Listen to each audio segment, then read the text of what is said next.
Hello, hello. How's everybody doing today? Hanging out with Mike Barron, the one and the only Mike Barron. Are we hanging? Stumped him. Well, I accidentally touched the wrong button.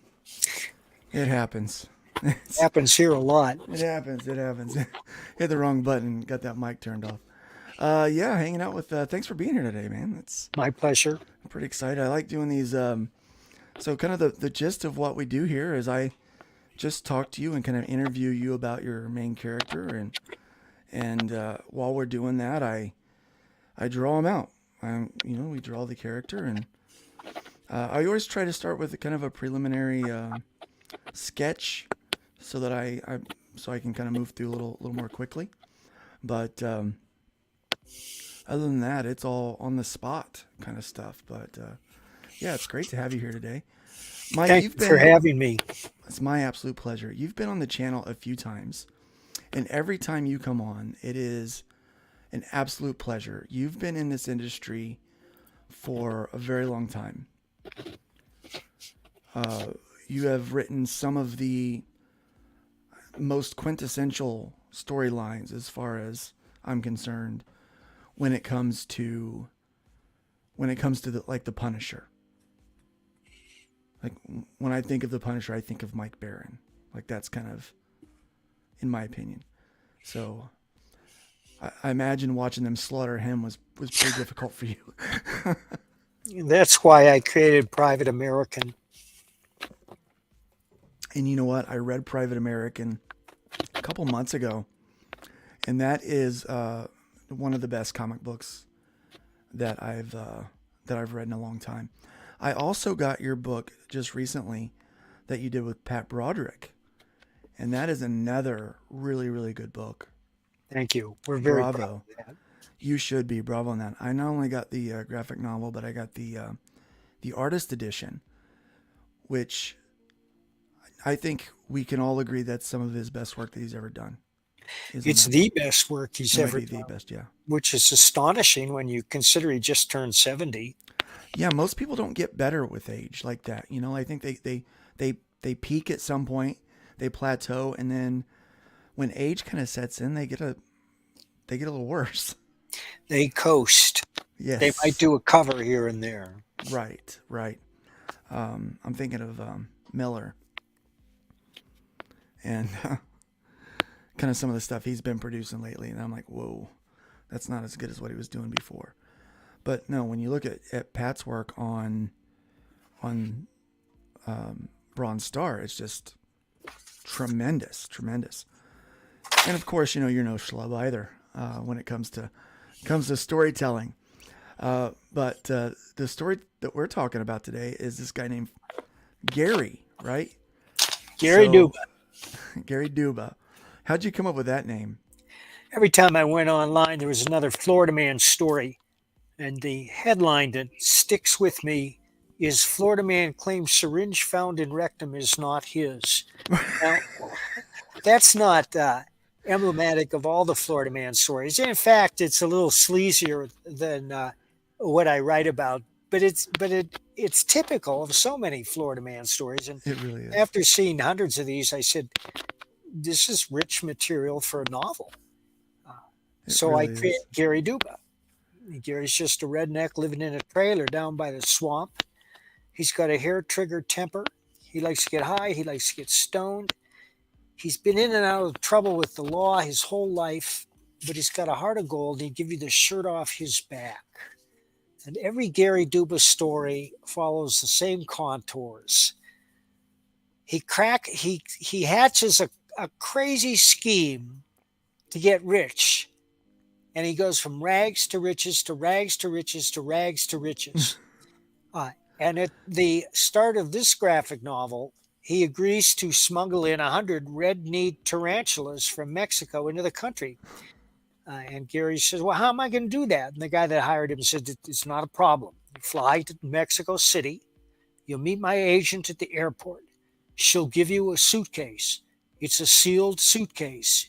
You check it through. They can't get out of the suitcase. It's always simple, isn't it? Sounds so simple. It's gonna be simple. And that's how it starts, and then it takes off from Well, there. as a Florida man myself, I can tell you, Gary sounds like my neighbors. He really does. So we're gonna draw not one but two characters because this is Florida Man 2, and we're actually gonna draw him and Crystal today. And Crystal appealed to me because of her softer nature, if you will. Crystal's a pistol. Crystal does look like a pistol. And man, I just love that illustration right there. We've got a few people here hanging out with us already. And I just want to go ahead and say hi to Frederick Guamont. I never know how I'm saying your name right, buddy. I do apologize if I've butchered it a million times. This is going to be fun. It's going to be enjoyable. Got Levi Skeens here, Carol Colors. We've got, let me lean over a little bit. My eyes are getting older. We've got Manticore in the house. Welcome. It's nice to have you here. We've got the Woke Breaker hanging out with us. And anybody else, please feel free to, just chime in. But this is the campaign. I might play the trailer if my audio is set up right. I have to mind the dogs. It's that time of day. Neighbors coming home from work and they're all freaking out. Can you hear that volume? Is that playing?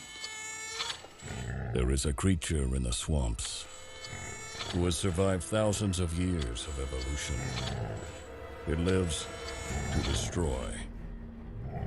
A mindless, eating machine. The beast they call Hogzilla. After his latest get-rich scheme goes sideways, Gary Duba, the quintessential Florida man, ends up with a stash of somebody's high-end memorabilia. His gal Crystal is on probation and preparing for the fight of her life, squaring off against Australia's Queen of Combat. Delilah's got her back in training, staying off rich foods and the nose candy. Meanwhile, Gary and his best friend Floyd have been hired to wrangle a massive, abnormally aggressive feral hog that's terrorizing the swamp and wrecking Gary's old neighborhood. Can they bag the elusive monster swine without destroying the Sunshine State? Reserve your copy of Florida Man vs. Hogzilla, available on Fund My Comic. We're bringing back funny books, y'all. It just looks so great. The art is tremendous, and yeah. So let's talk about Gary. So how does he meet Crystal? Do we find that out at some point? I have to go back and look at the first book.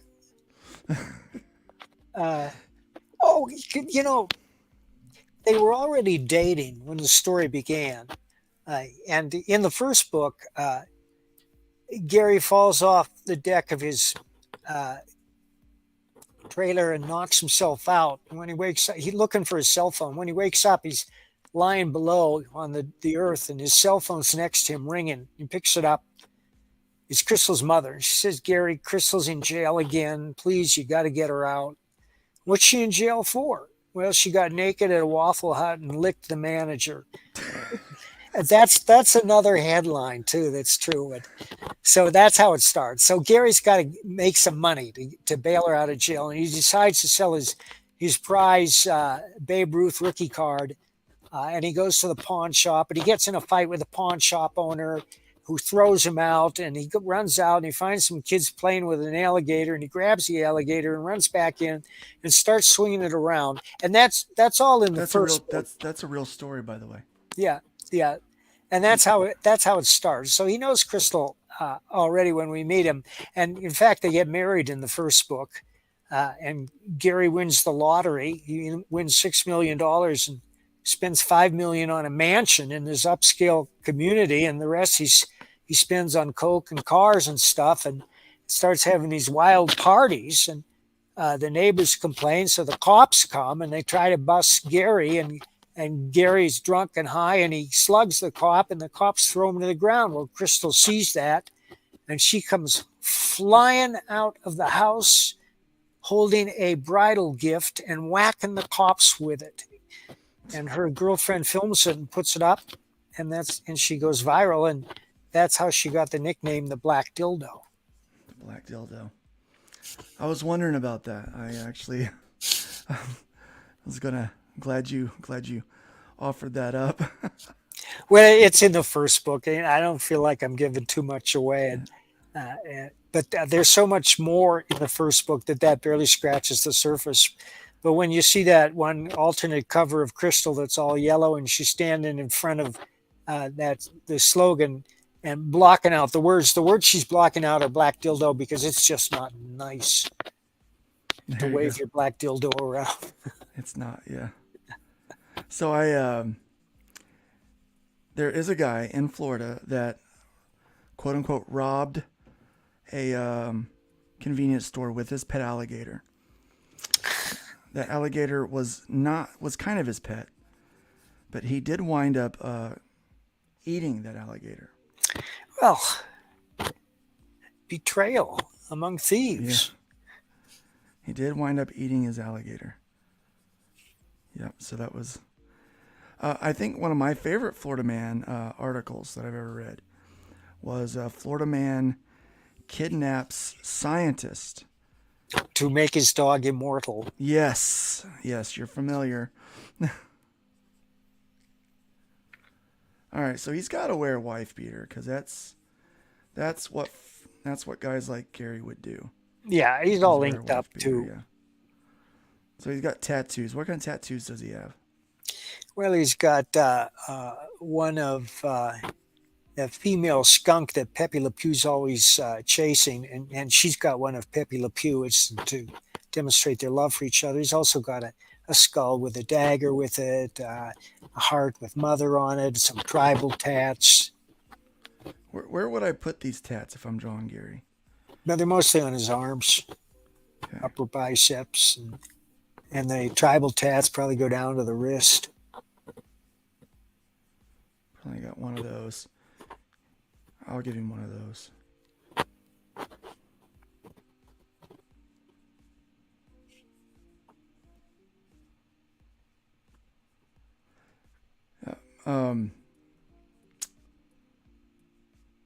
So what part of Florida does Gary live in? He lives in a town called Turpentine, which is at the southern end of Lake Okeechobee. I know where that's at. I know where Okeechobee's at. It's like, man, you're like, honestly, every time I hear about this, I'm like, it speaks volumes. Like, I'm very familiar with kind of the world of Florida Man. In the first graphic novel, Crystal's ex-husbands keep showing up, and they're not so much ex-husbands because she never bothered to divorce them, but there's a couple of ex-husbands that show up and present a real problem for Gary, but he deals with them. All right, so I'm going to do a little something different than what I look. So I looked through a lot of the pictures. I'm going to do a little something different with what Gary's wearing, only because I had a friend, and every time I saw him, he was wearing cowboy boots and jeans, and they were improperly tucked into the boots. So it was just so funny, and that it was always that way. So I'm going to improperly tuck his jeans into the boots. Oh, and that would be a mistake, Luke. That would be a mistake.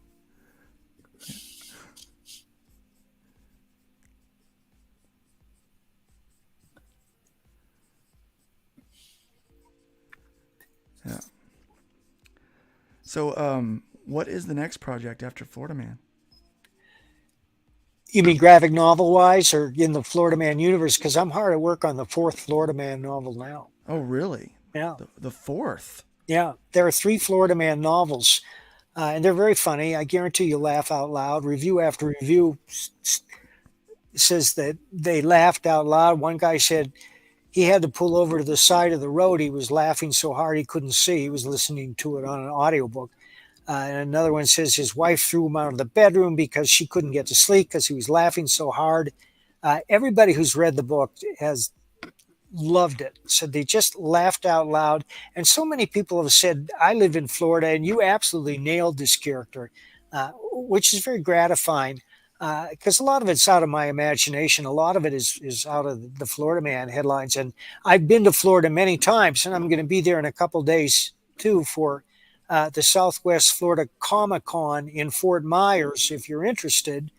I'll be there all day Sunday, the 3rd, at the Hilton Doubletree in Fort Myers, and Pat Broderick will be there too, the artist on Bronze Star, which we've already mentioned it, but you won't, unless you see the book, you won't believe it. You have to see the book to believe it. Oh, it's so good. But in Florida Man 4, Gary is invited to the Duke and Duchess of Windsor's anniversary party. He befriended them in the previous book, and we're talking Prince Larry and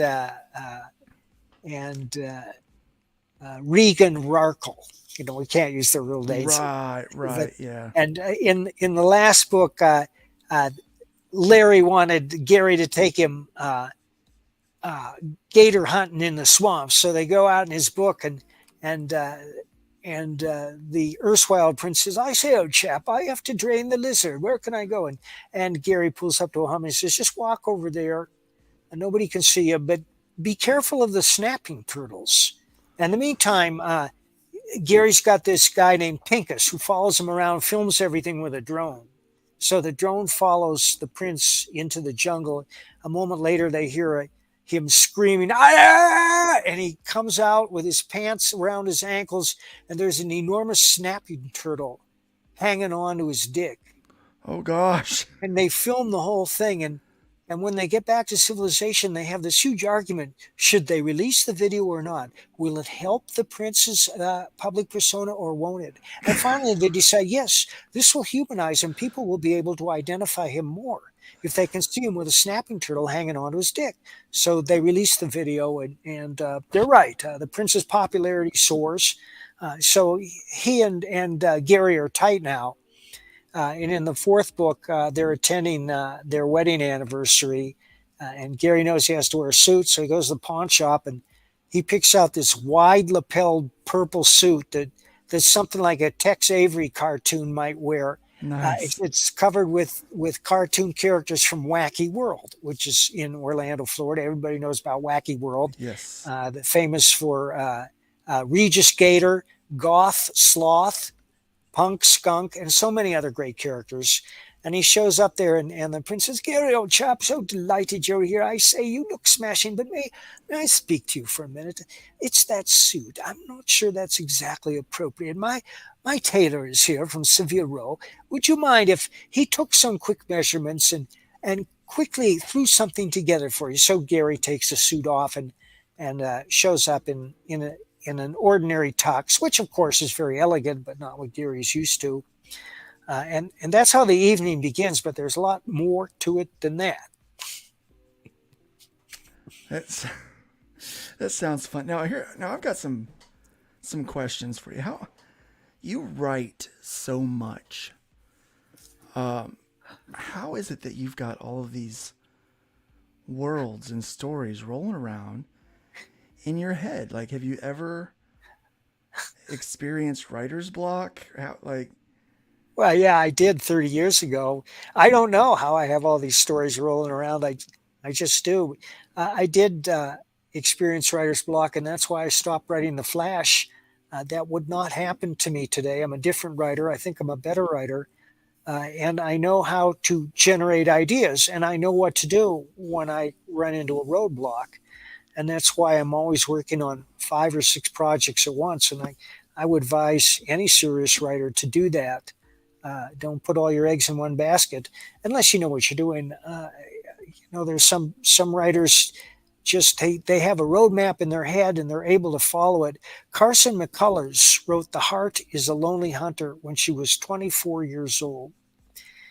And William Styron wrote As I Lay Dying when he was 29 years old. That's highly unusual because both those books are masterpieces. Of course, Carson McCullers never went on to write another novel. And To Kill a Mockingbird. Hang on while I find the author on that. I should know it.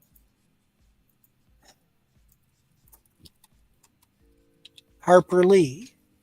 Harper Lee wrote that when she was 34. And as we know, she never wrote another book. Now, there is a book that they released about 10 years ago that they say Harper Lee wrote called Comes a Watchman. But everybody who's read it said, this is terrible. And it may very well have been Harper Lee, and it may be that she only had one novel in her. That happens. It was a great novel. And when people say you can't preach social change without and you can't preach social change and entertain at the same time, I point to To Kill a Mockingbird and The Grapes of Wrath, which are two great works that both entertain and have a social conscience. Those are great examples. I So, I mean, I'm talking to the wrong person on this one, I think, but there are a number of comic book critics out there that I think, quite honestly, I don't know if they misunderstand the medium or what, but I almost feel like they judge some comic books far too harshly for what they are. I'm like, it's a comic book. And I mean, we want everything to be, I guess maybe The Watchmen or Hush or something like that. But it's almost like people have forgotten how to have fun with comics. Well, yes and no. There was a great science fiction writer named Theodore Sturgeon who created Sturgeon's Law, which is that 90% of everything is crap. And he was absolutely right, especially when it comes to the arts. 90% of TV is crap. Yep. 90% of the movies are crap, and 90% of the comics are crap. The difference is that comics seem so accessible, so easy to do, that everybody thinks they can do a comic, and everybody does. But that doesn't mean that they can tell a compelling tale. Right. You either have the gift, or you develop the gift, or you put stuff out and it's no good. I don't read many comics these days. Every time I pick up a corporate comic, I'm dismayed. And I don't do that very often anymore.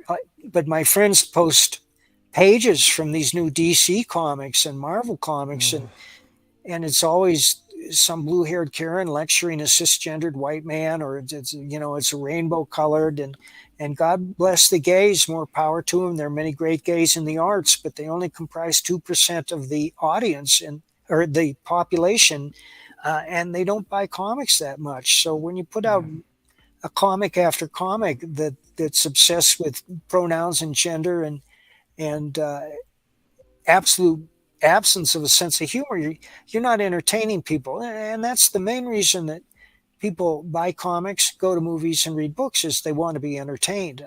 I look back at the Depression in the United States from 1929 until the start of World War II. It was a terrible depression, and we're going through similar circumstances right now. And because people wanted to forget that was the golden age of musical comedies, you went to the movie to forget the struggle, the daily struggle, and the hunger that you felt because you couldn't afford groceries. Of course, it only cost like 25 cents to see a movie in those days, but you had Rodgers and Astaire doing musical after musical, and they were often brilliant. I watch those movies today, and I still love them. You have 42nd Street, Footlight Parade with Jimmy Cagney. If you thought Jimmy Cagney was just a gangster, you must see Footlight Parade. And in particular, you must see Yankee Doodle Dandy, which is a masterpiece. And Cagney sings, dances. He was one of the great dancers. And I think that today we're going through a similar period, except people are so strapped that they don't even have the money to buy comics anymore. I read today that since this new administration was elected and enacted its policies, that the average family has to come up with $11,000 more per year than they did prior to the 20 election. And Wow. people are just struggling. The vast middle class is gasping for air. Most families are drowning in debt, and there doesn't seem to be any help forthcoming, at least not from this present administration. No, and I don't think we're going to see any from Bidenomics by any means. I don't think that's gonna. I don't think there's any help in sight from the Democrats. In fact, I mean it's pretty sad because I actually used to be one many years ago. Not so many years ago. Maybe 10. Maybe 10. Well, comics used to be very cheap too. I mean, you could get a comic for 25 cents, and when that happened, I bought multiple copies of so many comics I liked. I still have some of those multiple copies, and they're worth a lot of money. I have no intention of selling them, but now the average corporate comic is $4 or $5. One thing people never discuss when they say comic sales are down is the rise of video games. The fact is that a good video game like Call of Duty or Grand Theft Auto provides a lot more entertainment for your dollar than the average Marvel or DC comic. And that's why comic readership has fallen off. And also we have a whole generation of kids that were raised on video games and are not in the habit of reading comics. They're not in the habit of reading at all. And that often goes undiscussed when people wonder how they can save comics. On the other hand, the failure of the corporate comics and their continued downward spiral, which is bewildering to us because they know what they're doing wrong, just like Disney knows what it's doing wrong, has given rise to an underground comic market where we're crowdfunding our own books. Now, admittedly, these books are expensive. However, the prices are right in line with corporate graphic novels. I know that me and a whole bunch of other guys are selling our books for $25 for the basic comic, but it's a great package. And graphic novels in bookstores are often the same amount of money. Let me just dip down here and show you some stuff here. Yeah. This is Bronze Star, and it's the greatest work of Pat Broderick's career. Pat will be in Florida with me next week. It's on Sunday, actually. And it's astonishing. The work is just astonishing that he did in here. And I'd flip through this for you, but right now Gary's taking up the screen. You have to see it yourself. If you want to take a look, go to bronzestarcomic.com, bronzestarcomic.com, and take a look. There's a good look at there. The art, everybody who's seen it has been blown away. And the black and white art is you look at it and you think, oh, how can he do this? It's very European because Pat doesn't just draw the foreground. He doesn't just draw the people talking. He draws the room they're in, the bar in the background, the sheep's head hanging on the bar, the bottles of liquor behind the bar. And when it's outside, he draws the stuff on the street through the window in there. I was looking at it. I was like, man, he drew everything. And that's one of the reasons we put out this oversized artist edition. And I think we're going to have copies this Sunday for those who are interested. And in fact, Pat's already started working on a sequel. Nice. It continues the theme of supernatural, but in a completely different vein.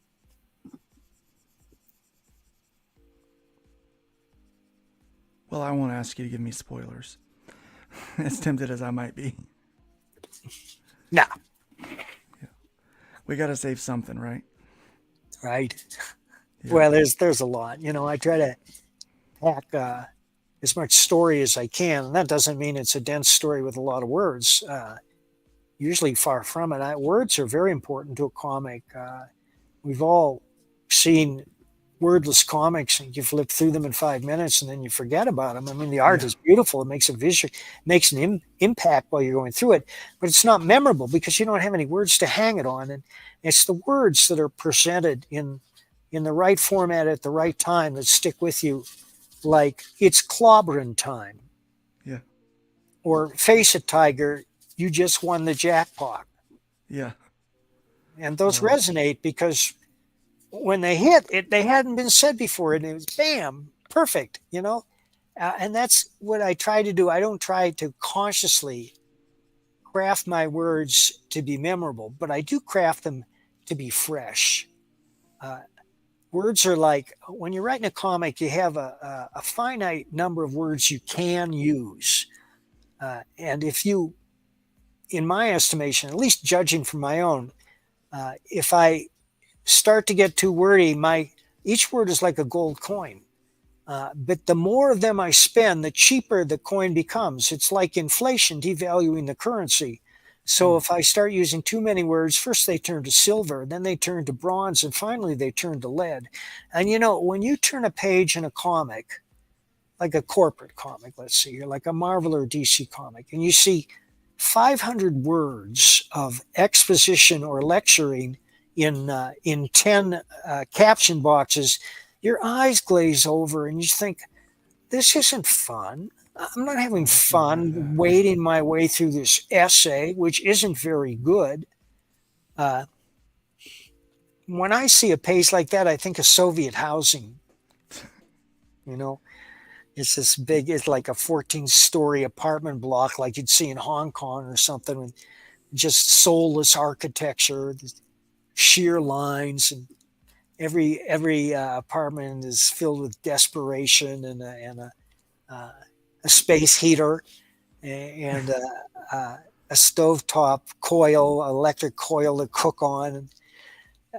So I try to make my words count, and I try to be original. I have 3 rules of writing. Number 1 is it's my job to entertain. I never lose sight of that fact. Every part of the book must be entertaining. Every word, every picture. There can be no wasted words or pictures anywhere in it. And if you want to know what I mean, take a look at the work of Karl Barks, especially his Uncle Scrooge comics. That's what got me hooked on comics, because you read those comics and they're pretty much perfect. And it's not the crazy wild Donald you see in the cartoons. This Donald is an everyman who experiences a wide range of emotions. And Scrooge is a guy of great integrity, too. And the stories are so tight. There's not a wasted word or a picture in any of them. Karl Barks wasn't that great a traveler, but he did get National Geographic. So he would open the book up to show an ancient Aztec civilization, for example. And that's when you turn the page and you see that, and your suspension of disbelief goes bong, bong, bong. You enter into that page. And that's a special magic that printed comics have that online comics never will. And that's the ability to enter into the story, even though objectively, you're just holding a paper pamphlet with color in your hands. But when the drawing is that good, it's so convincing, and the perspective is right, you're in that scene. You're so right. I mean, I remember growing up when first time I really got into comics, and I would just go to the store and just for hours look through these things. It has the ability to introduce you into stuff that you've never really experienced before. And that's what I think where modern comics kind of fails. Not kind of, it definitely fails. Most of them.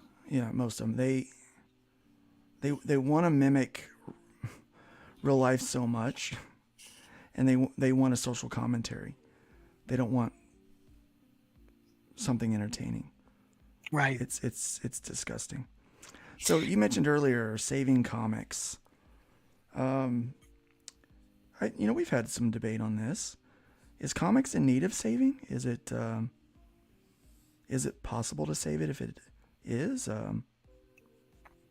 Well, the key to saving comics is simply to put out superior work. And that's what I've been doing, and so have a number of my friends. And I'm thinking of books that, like Aaron Lopresti's Wraith of God. Aaron is a consummate artist. I'd love to work with him. But not only that, he's a very good writer. Yes. And so is Ethan Van Sciver. His Cyberfrog saga has been going on for over a decade, and he's refined it and made it more believable. And it's a fascinating world, a world that's different from our own, but that you enter into believing in it utterly because he believes in it utterly and he presents it that way. And that's the key to me of good entertainment. I'm at a place in my life where I have to believe this story could take place before I truly enjoy it. And that rules out a lot of crap, like Cocaine Bear. I was excited about Cocaine Bear because it's based on a real story. And you could have a terrifying horror movie, a true terrifying movie about a bear hooked on cocaine. And then I watched it, and it was all jokey, and it was, one of these humorous horror movies that doesn't take itself too seriously. Yeah. And so I zoned out, and it was no good for me. And that doesn't mean that you can't do it in another world or another dimension. I look at a movie like Alien or Aliens, both those movies, I believe in them completely because they take themselves seriously. So we have to take them seriously. And they've thought of everything in there, down to the last detail, down to the last nuts and bolts. There's nothing in there that jars you out of the experience of enjoying the story. Very true. Oh, my second rule is to show, don't tell. And this should be obvious to any seasoned writer and artists. Artists know it too because they deal in pictures, not words. But a lot of writers don't understand the difference. And so you have page after page of talking heads advancing the story, explaining things when they should be showing. And it's a very simple thing to explain. You can say, Archie was a mean man. Or you can show Archie going out of his way to kick a puppy. And that gets the point across much more vividly by showing, not telling. It certainly does. Now, as an artist who works with a lot of different writers, I find that is a common problem, that people just don't trust their artist. I don't think Stan Lee trusted his artists. Well, he did to the extent that he didn't write full script. He said, here's what happens, blah, blah, blah. And then he'd let Jack Kirby lay the whole thing out. Yeah. And then he'd go back in and add the words. But it worked for them. Well, one of the problems that I noticed with a lot of old Stan comics is that he would also describe what was being done in the panel early on in his career. Early on in his career. The artist was showing, and he was somehow also telling. I know. It's like the old picture of Isaac Newton sitting beneath the apple tree, and an apple is bouncing off his head. And the caption says, an apple falls on Sir Isaac Newton's head. And Sir Isaac Newton says, an apple just fell on my head. Yeah, exactly. It's a little redundant. And what that means is that any information you can show visually to advance the plot or the story without using words, you should. And the story is more than just the plot. A story is made up of infinite number of elements, and they almost entertain, but a lot of it is just characterization. When you have two people bantering, if the banter is amusing, it's entertaining. I think of Cary Grant and Rosalind Russell in His Girl Friday, which is one of the great comedies, one of the greatest ever made. And if you haven't seen it, I urge you to seek it out. They ad-libbed a lot of that on the set, but you never know it. I mean, it's so perfect.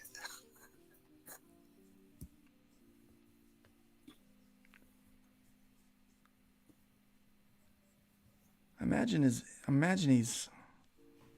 boots are probably a little scuffed. Oh yeah, old cowboy boots covered with muck from wading through the swamp. Yes, sir. The third rule is to be original. And what does that mean? It means that we're all unique human beings and we necessarily bring our experiences to whatever it is that we write. If you want to be a writer, I advise everybody to carry a pad and a pen with them at all times and to keep their ears open. Not a cell phone. I mean, I see people making notes in their cell phones all the time. It's a little tedious. sometimes they put on the speech to word function, and Yeah. they mumble their notes into the cell phone. But then you have to retrieve it. You got to turn it on. You got to go here and there and this. But when you write something down by hand, not only do you have a instantly accessible record, but it helps fix it in the memory. Same when you say things out loud. You know, I have to memorize numbers all the time because people are always sending me, "This is your code to unlock whatever." So Hmm. I say the number out loud, and then it resonates with me, and I hear it. I hear my own words in my memory. At least there's a short-term memory until I enter the number into the computer where they want some code or something, unlock something. And that's just one way to do it. But you got to be fresh, especially with dialogue, and you have to have your characters talk the way real people speak. And this is a big problem with comics: is a lot of people, a lot of characters in comics, they don't talk like real people speak, like the ones that are always saying the name of whoever it is they're talking to. Stargirl, is that you? Why, yes, it is, Manhunter. How are you today, Manhunter? I'm fine, Stargirl. Say, Stargirl, where are you coming from? Well, Manhunter, we know Yeah. who they are. Yeah. It reminds me of I don't know if you ever watched The Office, but Oh, there's yeah. this scene where Andy has been fired and he's now pretending to be the janitor, and he's gotten David Wallace to he's convinced him to use his money that he got from his toy uh, machine called Suck It for cleaning up toys that he sold to the military because the military found use for that patent. And so, but he's it convinced him to use that money to buy back Dunder Mifflin. And he's explaining this to people, and they don't believe him. They think that he's kind of delusional. And then Toby's like, Andy, we believe you, Andy. He's like, why do you keep saying my name? That's, it. We know it's not natural. Like we identify it right away that that's not how anyone talks. And I do. I've seen a few indie guys that are really good at writing dialogue. And You know, back in the day, the old underground cartoons, R. Crumb, Gilbert Shelton did the Fabulous Free Break Brothers. Those guys were geniuses when it came to scripting, and they were just riffing right along. I don't think they ever planned anything, but everything they did was fresh, and often it was from what they had heard in real life, the language. And that's one of the reasons you carry a pad and pen with you at all times. How many times have we read? I don't think we're in Kansas anymore in a comic. How many times have you read that in a comic? right. Once is too much I'm gonna because it was check good our enough for the movie. What are you doing right. Yeah. copying the movie or move it, people? I have to admit, I used that one myself. I was flipping through an old Nexus and I saw it and I thought, oh my God, that's all right. But then, and one more is,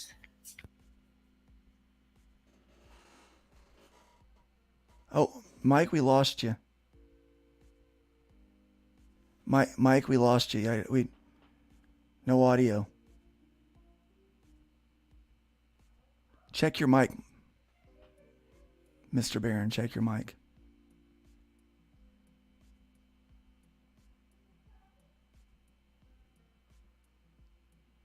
Mike, we lost you. We lost you. I can't hear you.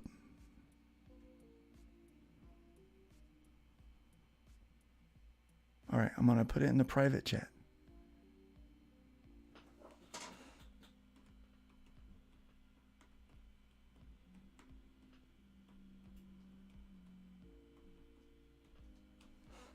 We lost your audio.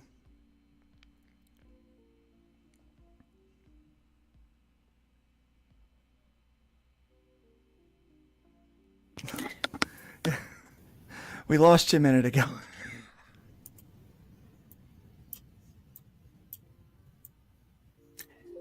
sorry guys, I have this stupid headphone, and see that little red dot there. Sometimes I hit Yeah, it. If I hit the red dot, the you've vocal muted your goes whole out. thing. But I was saying that it's okay to make up your own words. if they don't jar you out of the narrative, if they seem natural. And I was going to mention James Elroy, the great crime writer. He wrote L.A. Confidential. Uh, he has a unique narrative voice. And if you've never experienced him, I recommend reading L.A. Confidential or The Big Nowhere. His last 10 years, I think he's just completely gone crazy with his style, which is like a machine gun. He walked into the room. He grabbed his gun. He fired 4 shots. The turkey fell to the ground. But he was talking about his protagonist trying to drive this big American V8 up this slippery hill. And the protagonist says, "I brodied the car from right to side, from side to side." And I knew instinctively what he meant was he was going up the hill like in zigzags, turning the wheel left and right and stepping on and off the gas to find traction. Uh, and that's what he meant by brodying the vehicle. Now, I wouldn't use that because James Elroy already did, but it encouraged me to invent my own words when possible. And some of the things I've done is I notice that a lot of people, when they mean "I'm going to," it sounds like omina, OMINA. Yeah. I'm going to go to town. So I started using that in my prose and in my comics, and people accepted it. And it was something that gave it the stink of realism. That's what I use. I like stuff that stinks of realism. I got to believe that it could happen. I like that. Stinks of realism. Yeah. That is a nice way to put it. It's almost like you're a writer or something. I don't know. Is Jay Gunter here? Because Jay's a good friend. I think Jay is here. So let's go see who's joined us. So we do have Jay Gunter. Being jokey is in tone is easier. Yeah, and that's why you don't want to be jokey in tone. I mean, too many people are jokey in tone, but it's not really funny. Yeah. True wit arises out of absurdity. And, and that's one of the reasons you don't want to think of a joke and then, well, you can think of a joke and work it in. But when I'm writing Florida Man, I create a situation. And I move sentence by sentence, and I think, well, what happens next? And if you can make the dialogue funny, you should. But what makes it funny is first of all, you haven't heard it before. Second, it's absurd. I'm trying to think of examples of that, and I could cite you an example from Florida Man number 4, which I'm working on. All right. So besides Florida Man, what else is on the horizon for? Well, the next project we're going to crowdfund is the Nexus graphic novel Scourge. That's written and drawn and colored by Kelsey Shannon. The art is all done. It's spectacular. His art is magnificent. And we're going to make it a big package because we're planning also to reprint some of our famous Nexuses that were drawn by Mike Mignola and Jose Luis Garcia Lopez, for example. And you may not know that they both did issues of Nexus, but they have. And I did not know that. yeah, we're going to reprint those. That's amazing. So there was wasn't there like some scuttlebutt with the other guy that has some ownership in Nexus recently? My partner, Steve Root. Yeah, that was weird. People cause a lot of weird stuff. Have you seen Rude Dude? No, I have not. It's a documentary. And for those who wonder why Steve is the way he is, I would recommend seeing that movie.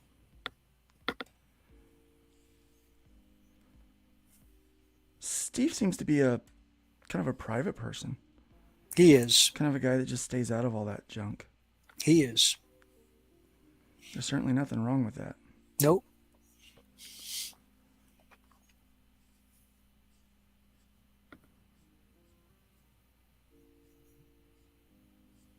working on her hair here a little bit. You've had a lot of amazing artists work on your books, and you've worked with a lot of amazing artists in the past. I know you probably can't choose a favorite, but what has been one of the projects that you've worked on that just keeps coming back to your memory as a just a fun thing? Well, there's so many issues of Badger, especially those illustrated by Bill Reinhold. But there were also a whole bunch illustrated by Neil Hansen, who used to sign his name Spider. Neil was one of the most original and exciting artists I've ever worked with in my life. But for the last 20 years, he's been unable to pick up a pencil. I've tried against Neil. He says, no, I just don't have it anymore. I just don't feel like doing it. He put out a comic on the Epic line called Unchained, which is probably available for peanuts in any used comic shop if you can find it. I would advise everybody to pick those up and take a look at the art. You just think, I can't believe this guy is not drawing anymore. But Neil makes his living now trading in domain names. He's very good at it, so he doesn't need to draw. Also, Kelly Jones on Dead Man. Those who have seen Life, Love After Death, or the other graphic novel that we did together, know that that's where Kelly Jones became Kelly Jones. By that, I mean he developed his incredible noir style with the folding of the cloth and the play of light and shadow. Certainly, he's one of my favorite artists, Pat Broderick. I mean, I've wanted to work with Pat for years, and finally, when we got to work together, it turned out unbelievable. Just one of the greatest jobs I've ever seen. Matt Weldon is another great artist I enjoy working with. Matt's got personal issues that prevent him from working full time with his family. There's nothing wrong with Matt, but I would love to see him get free and devote himself full time to comic illustration, because he could sure make a living at it.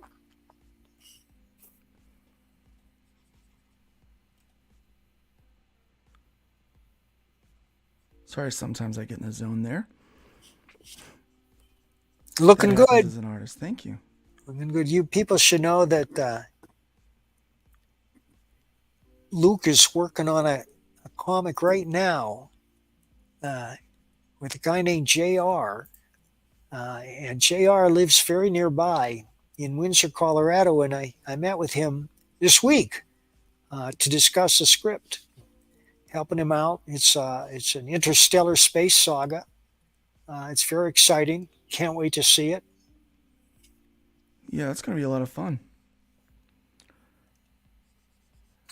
You asked me about him, and I was like, wait, which interstellar, which project is that? I'm working on so many at the moment. Right. Yeah, which is good. Where work is not in any short supply, and I'm certainly not upset about that, because it's well, the economy is what it is, and the fact that Be people would are, it be? yeah. I'm sure most of your viewers are aware that I've written a graphic novel for Eric July that will be coming out in the spring. It's called Gooding the Polymath, and it's the story of Cato Gooding, who is, in a way, to ISOM what Microchip was to Punisher, and that he provides technical support. But there's a lot more to him than that, because Gooding is a genius. And my graphic novel charts his development from a child in grade school all the way to adulthood, when he goes to high school, then the university. Getting out of the university, he joins a big firm that is effusive in its praise. But when he tries to branch out on his own, they make it clear that everything he thought of while working for them, whether he did it on his own time or not, belongs to them. And that rankles Gooding to a certain degree, and only serves to inspire him to try harder on his own inventions, one of which is a little box called Boom Buster, which you carry with you in your car. And when somebody pulls up to you, next to you at a stoplight with their bass going thump, thump, thump with some rap song, the boom buster automatically fries their circuitry and their base goes silent. But that's just a little time. That's not the main thrust of his investigations. I also introduce a very memorable new villain who's called Splatterpuss Splatterpuss. for good reason. So what's it like working with Eric? It's a dream, he didn't make any changes whatsoever. He made a few suggestions when I turned in an outline, but that was about it. Nice. It's always nice to work with those kind of people in it. And I'm working on another project with a guy who lives in Florida, and geez, I hope I can see him this weekend. I better notify him. It was his idea, and it's called Battleground Suburbia, and it takes place in the near future when a zombie invasion from across the southern border, or the non-existent from the south, let's just say, destroys civilization. The government collapses. The zombies kill an immense amount of people, and it's about a housing development in Texas, an upscale housing development. And the theme of the story is when the zombies attack, it's not the blue-haired Karens who are going to save them, but the rednecks who know how to shoot. Right. It's always There's the rednecks. a lot more to it than that. Yeah. I don't know. Well, I bet you're a gun guy. I'm a gun guy. I have shot. I know how to handle weapons. I have a used to go collection. hunting as a kid. Yeah, I have a collection, and I'm not ashamed of my collection. Nor should you be. Yeah.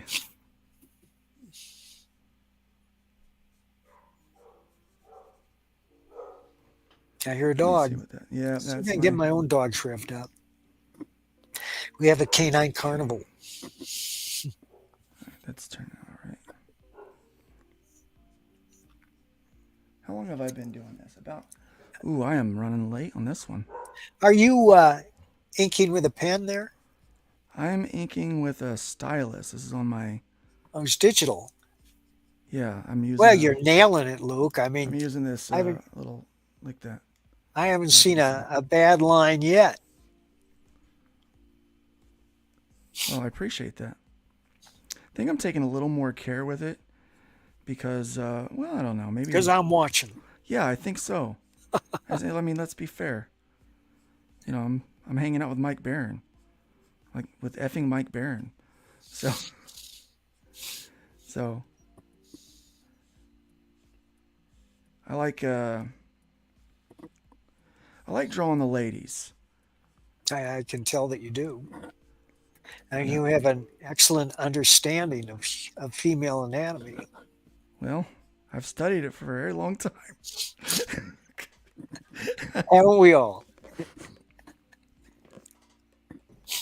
So, you might know that I was a pastor for I a didn't know while. Yeah, so I was a pastor for a while, and I actually was doing comics while pastoring. And one of the ladies in our church was like, "Wow, Luke, you like to draw the women busty." And I'm like, "Yeah, I kind of do." She looked at my wife. She goes, "Well, I guess that is your example, isn't it?" My wife is very blessed in that region, in that area. So I was like, "Yep, mm-hmm." Do you have kids? I do. I have two. I have a 21-year-old daughter and a 14-year-old son. Is he living with you? He is, yes. Yep.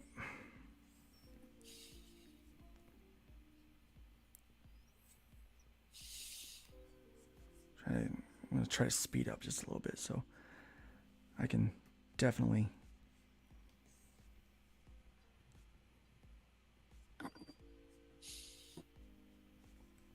I really like. Yeah, I use primarily for most of my production stuff. I use this Clip Studio Paint EX, and style it. I've set up a couple of brushes that are very much like my standard inking tools, and then I just go with it. I was gonna read a little from my fourth Florida Man novel. Oh, please do.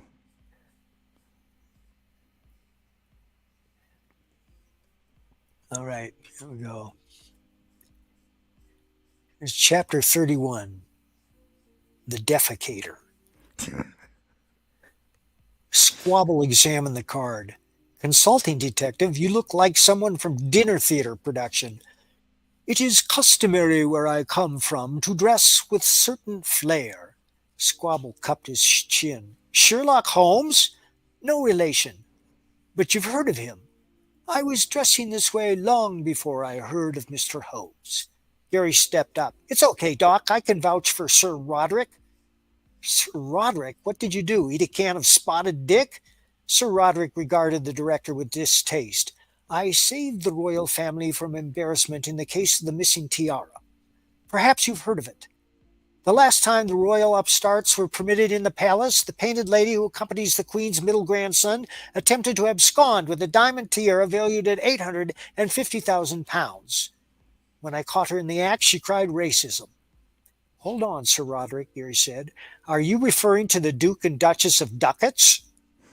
The queen stripped them of that title before her untimely death. Why did she cry racism? Hold on, Squabble said. We have more important issues. How soon can you get on this defecation case, Sir Roderick? Sir Roderick stuck out his chest. I'm on it. Lead me to the scene of the crime. Somebody took a shit in the cafeteria is the problem.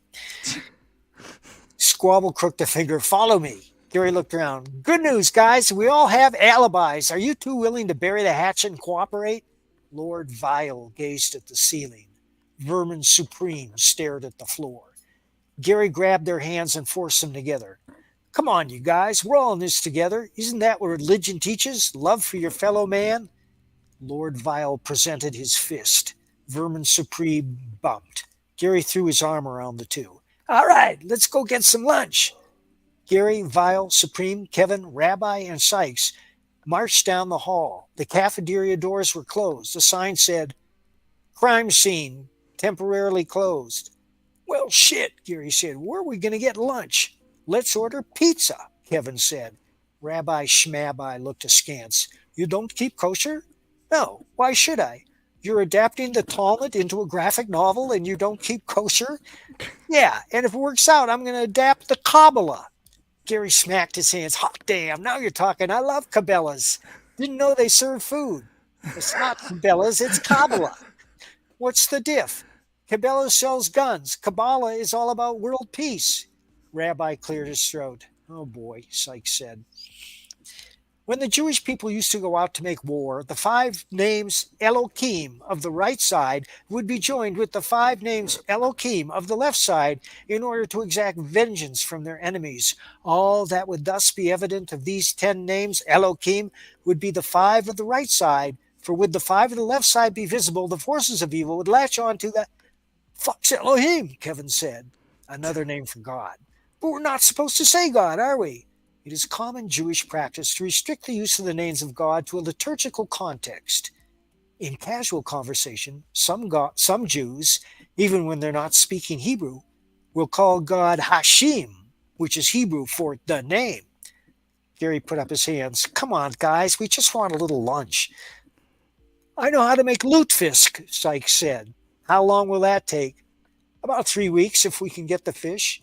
Mildred came out of the cafeteria, closing the door behind her. What's going on? We're planning lunch, Gary said. There will be no lunch until we get to the bottom of this. Lunch, Lord Vile said. Lunch now, Vermin Supreme said. Lunch, lunch, lunch, Sykes, Rabbi, and Kevin chanted. Mildred put her hands up. Okay, I'll order lunch from Fatburger and DoorDash. What about the rest of the patients, Gary said. Aren't they entitled to lunch? Okay, I'll order 96 fast burgers. No onions, Kevin said. No pickles, Lord Vile said. Jesus Christ, Mildred muttered. All right, here's how it's going to be. I'm ordering 100 fat burgers with nothing on them. We have pickles, onions, and ketchup in the kitchen. We'll set up a table out here in the hall. You can eat in the rec room, outside, or take it to your rooms, whatever. Gary fell into step. You need help with that. You stay here and make sure these cretins don't tear each other apart. Oh my God, I didn't use that word. Your secret's safe with me, Mill. I can get a little salty myself. Mildred left.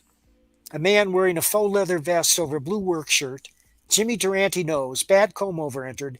He looked to be in his mid-40s. Where's the alien? What alien? Gary said. I got reports from several people that an alien had landed somewhere inside this institution and was trying to subdue the inmates. Who are you? Ferd Ludlow. You got it wrong, Ferd. Ain't no alien, just a theological disagreement. Who are you? Gary Duba. Ferd's face lit up.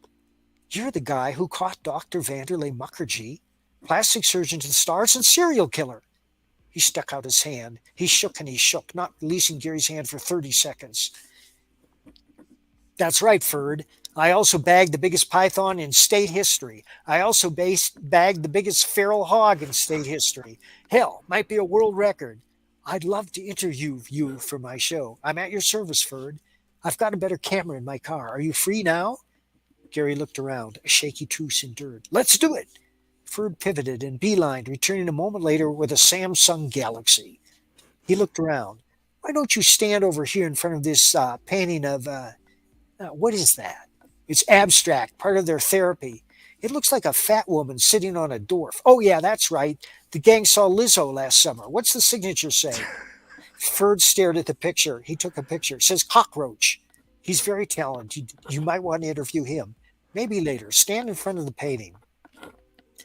Gary ran his hands through his hair. Do I need makeup or something? You're fine. Talking to Gary Duba, the man who apprehended plastic surgeon of the stars and serial killer Dr. Vanderlei Mukherjee and bagged the biggest python in state history. Let's start with Dr. Mukherjee. How'd you catch him? I'll tell you the truth. I had a restaurant at the time that served iguana, and there was a mix-up, and they gave us a poisonous monitor lizard. We put the lizard in the back of the truck. Dr. Mukherjee stole the truck. The lizard got loose and bit him. So I really can't take all the credit. Most of the credit goes to that monitor lizard. Sir Roderick entered with a bloodhound straining at its leash. The bloodhound dragged the detective straight to Lord Vial, sniffed his ass, sat and bayed. Sir Roderick pointed, there is the defecator. Oh my goodness. That's hilarious. So, hey, folks, go to Amazon, look up Florida Man by Mike Barron, buy the book. You will laugh out loud, I guarantee it. So it's not just a graphic novel. No, they're based on my novels. The novels are pretty fat, let me tell you. See, I did not realize that. Did not realize that this was content outside of... You know, it did start as a comic book, and I wrote 5 scripts. And when I was done with them, I looked at the script. I said, this is a very detailed outline for a novel. So I wrote the novel, and I sent it to my publisher, Wolfpack, which specializes in men's adventure and westerns. And I said, Mike, could you recommend a publisher who might take this? And he read it, and he said, I'll take it. And he even gave me an advance, which I think is the first time Wolfpack's ever given an advance to anyone. We've got quite a few people watching. Jim O'Reilly saying what's up. See, we Wow, that with us. Jim O'Reilly is with us today. Agent Zero has joined us. Levi Skeen. Carol Collars is still here. Ooh, zombies. Yeah, zombies are coming. I'm also adapting Sean Ringo's apocalyptic novels about an airborne zombie plague that destroys civilization. Chuck did the first one. It's called Black Tide Rising, and I have finished the second script, and it's being illustrated by Elias Martins. Hey, Glenn. Yep, we got Glenn Fleming here. We've got Caleb Reynolds as well. Hey, Caleb. Oni64. Oni? See who all's popping here. Blue Teddy Bear. Blue Teddy Bear is here. Trying to see who all's popped in here. Chris Maycock. Welcome. Chris. And everyone's chatting and having a good time. My Caleb. sister Kelly is in the house. Sister Kelly. Yeah, we've already mentioned Woke Breaker. Yeah, doing Woke. pretty good here. And yeah, very nice. All right, so I've got about 20 minutes. So here's what I'm gonna do now. I'm gonna add a little gray tone into this. That's not what I want there. Hold on. I'm gonna add a little guitar to make it easy to hear the beat. I love that. I saw Sly. Probably Did you really? the worst concert I've ever seen in my life. Oh no, Yeah, he was 2.5 hours late. He was obviously out of it. Huh? jacked to his gills. And he only performed for 45 minutes, which is a shame. But most of the concerts I've seen have been pretty good.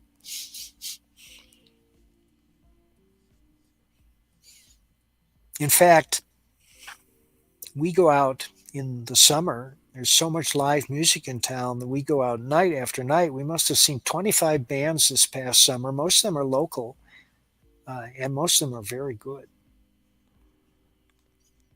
You know, that is one thing I'm kind of.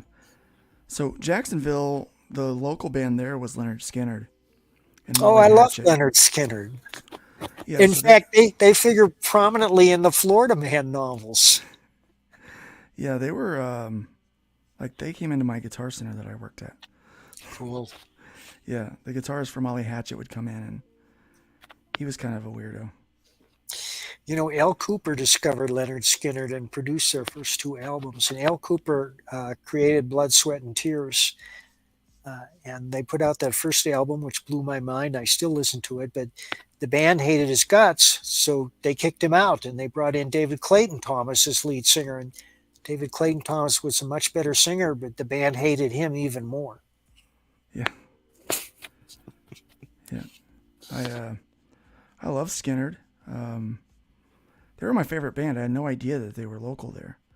So we actually saw their last concert there. Wow. And let me see who else was there. It was Devil Went Down to Georgia. That fella. Charlie Daniels. Charlie Daniels. Thank you. My sometimes I still get a little COVID brain. And so yeah, he was there. Got to see him perform live. He had not missed a beat at all. He was tremendous. And so it was really nice. And but outside of that, the local music wasn't that great. It was a lot of cover bands. Oh, well, I like a good cover band. Yeah, I do too. But there's a band here called All Night Train, which oh God, now I'm blanking on who was Eric Clapton made a record with these guys. It wasn't the Doobie Brothers. It was the Allman Brothers. All Night Train is devoted to the music of the Allman Brothers. And then we got a band called Dead Floyd, which is dedicated to the music of the Grateful Dead and Pink Floyd. And they're pretty good too. Yeah. Oh, so folks, if you're interested in the Florida Man graphic novel, please go to floridamancomics.com or baroncomics.com and order the book. I promise you, you will not be disappointed. That's a promise I make with every book I do, and nobody has been disappointed yet. Mike, I also want to thank you. You've been an early adopter to Fund My Comic and what we've been trying to do over there. And I really appreciate that. It's meant a lot having your endorsement of the site. And of course, you can find Florida Man on Fund My Comic as well as Bronze Star. Yep. Thank you, Agent Zero. Looking good. You nailed it there, Luke. Thanks. I wonder if do you color? A little bit, yeah. Because we could put that in the book.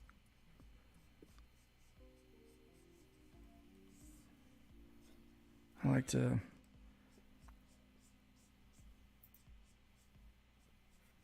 add as much little shade, there's a little shading in there that I can with this ink wash. I started doing this. I figured out how to do this digitally after I was doing it on all the sketch covers that I did with markers. And I was like, I could figure out how to do that. There's got to be some digital tool that will allow me to do that for some of these things that I'm drawing for people on these shows. So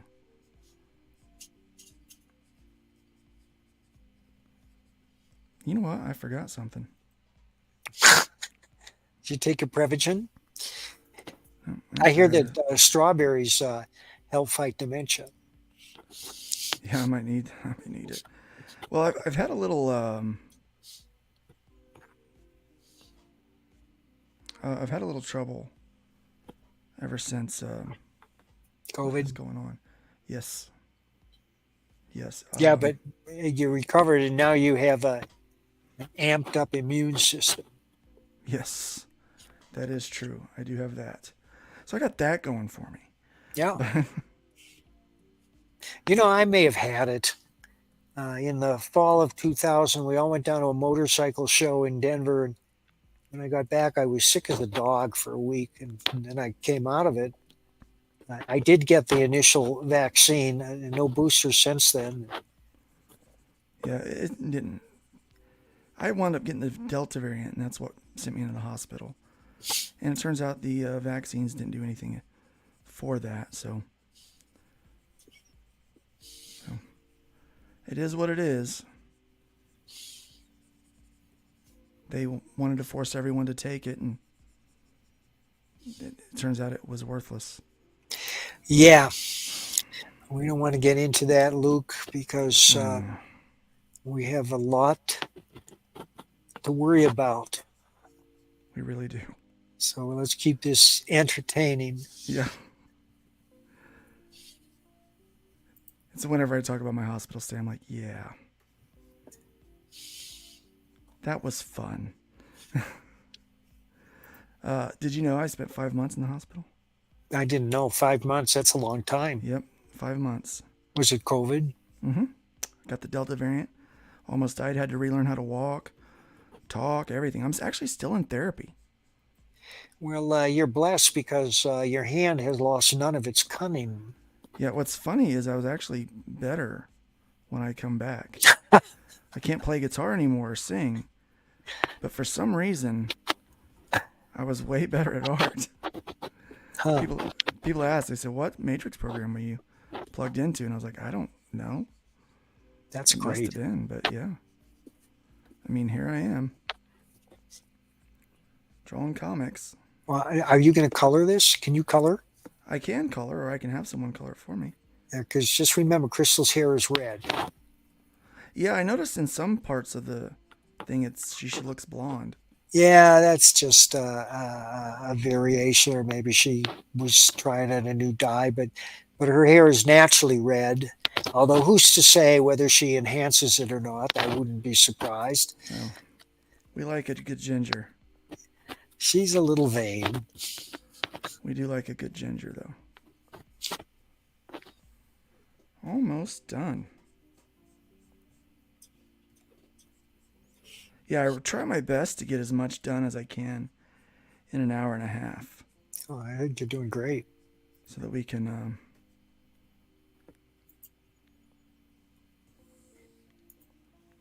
I always make the guys just a little harsher with the lighting than I do the girls. It's just kind of a thing I do. Blend in those edges. I've gotten to where I can move pretty quick.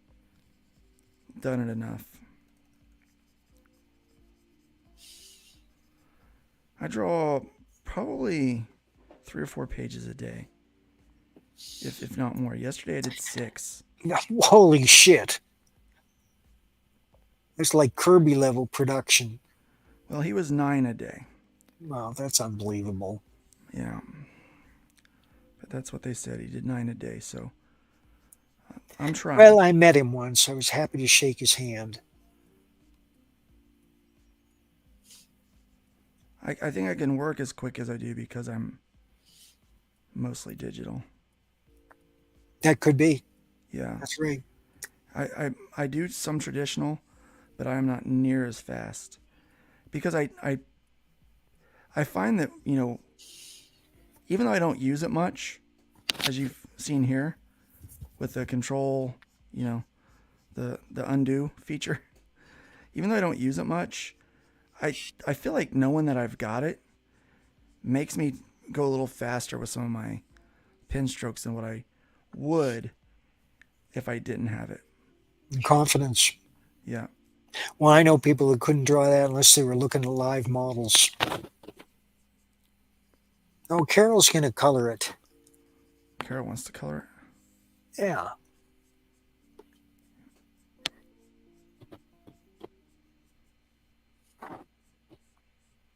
We're so close. Luke, How I much time? want to thank you for having me on. Hey, it's my pleasure. When you said, yeah, have me on for that, let's do Florida Man. I'm like, yeah, let's do Florida Man. You're going to have to entertain the folks by yourself here. That makes sense. You got to head out. Yeah. Everybody, go check out Florida Man. Mike, thanks for being here. I am almost done. I'll Open be up a wrapping line of this up. pattern. Open up a line of snappy pattern. Yeah. Yeah. I'll be wrapping this up in probably 5 minutes. All right. Good night, folks. See you, Mike. Thanks for being here. Everybody, go check out Florida Man. MikeBarron.com. Is it MikeBarron.com? BarronComics.com. BarronComics.com. And we'll finish this here. Another 5 minutes or so, and I'll be signing out too, so I can go get that dinner that they announced at the beginning of the show.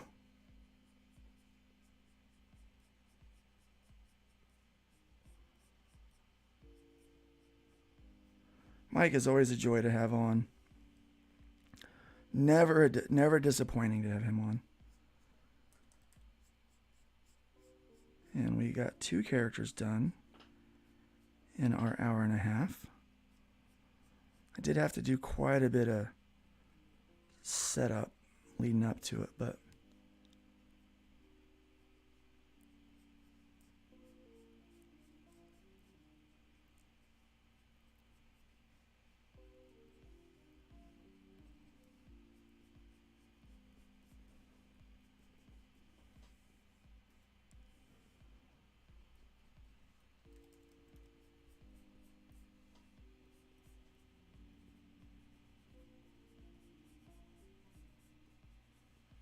almost. Thanks everybody for hanging out with me. Coming in and chilling with Mike and I. It's always great just to listen to him tell stories. He's got just an imagination, just a depth of creativity he possesses, and it's just fun to behold.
Sorry, guys, I'm not chatting so much right now.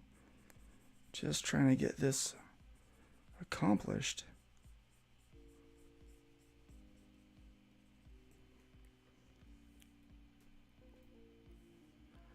There we go. I think that'll work for tonight. Let's go ahead and give this a signature. Let's stick that right over here in the corner. 23. Guys, that's Gary and Crystal. Florida man and his new bride. Please enjoy. Go check that out. Thank you, Agent Zero. Thank you very much. All right. Thank you guys so much for being here. Please don't forget to go check out funmycomic.com, where you can find Florida Man available over there, as well as many other amazing comic books. There's so many comic books out there. Then I know times are a little bit tough because of the financial conditions as we were talking about earlier. But if you do have some extra scratch to spend this holiday season, I know the creators, they will definitely appreciate it. So again, thanks for coming and hanging out with us. I missed a spot. I gotta fix it. See, this is one of the things that I do.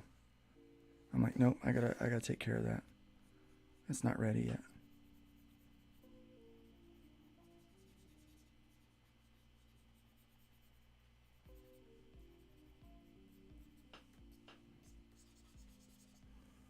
And then I need to do that right there. All right, there we go. Now I can let it be. All right, yeah, thank you guys for being here. And once you have a fantastic day. And we will see you tomorrow morning at 9 a.m. for Nerd Bacon. That is, we're back on this week. This week I think we're going to be talking about where did all the greenbacks go? And so I think that's what we're going to be talking about. Talk about doing comic books, independent comic books, in a struggling economy. All right. With that, I will see you all later. Have a great day. God bless you guys. Remember, build up more than you tear down. Leave that wood pile higher than you found it. We'll see you in the morning.